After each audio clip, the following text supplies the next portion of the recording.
લોકો oily skin ધરાવતા હોય છે, પર્ટિક્યુલર મારી પણ વાત કરું તો ઓઇલી સ્કિન ધરાવતા હોય તો I usually don't use the moisturiser, because અંદરથી મને એવું આઈડિયા છે, મને એક એવું ડાયરેક્શન્સ છે કે જો હું ઓઇલી સ્કિન છે અને ફરીથી મોઇશ્ચરાઇઝર યુઝ કરીશ then it will become more oily, પાછું વધારે ઓઇલી થઈ જશે અને મને ફેસ પરથી ગ્લો જતો રહેશે અને આવું હોય છે. તો શું ખરેખર એવું હોય છે કે એ પણ એક મિથ જ છે?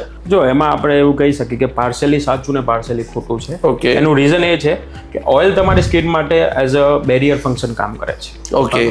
પણ સ્કિનમાં હાઇડ્રેશન હોવું પણ જરૂરી છે. બરાબર છે. હાઇડ્રેશન માટે તમે ઓઇલ વધારે સિક્રેટ કરે છે તમારી સ્કિનને, તમે એને હાઇડ્રેટ નથી રાખતા તો પછી તમને આગળ બીજા પ્રોબ્લેમ્સ આવવાની શક્યતા વધી. અત્યારે માર્કેટમાં આપણને ઓઇલી સ્કિન માટે પણ અલગ ટાઈપના મોઇશ્ચરાઇઝર આવે છે જેનાથી તમને ઓઇલ પ્રોડક્શન પણ કંટ્રોલ રહેશે, ઇવન તમને એકને પણ નહીં થાય. ઓકે. એટલે તમારે હાઇડ્રેશન રાખવું જરૂરી છે. સ્કિન બેરિયર જેટલું પ્રોટેક્ટેડ રહેશે એટલું તમારી સ્કિન માટે સારું. સો મતલબ જો ઓઇલી સ્કિન છે તો પણ મોઇશ્ચરાઇઝર યુઝ કરી શકાય છે with the help of the doctors or with the proper treatment or consultation we can use it.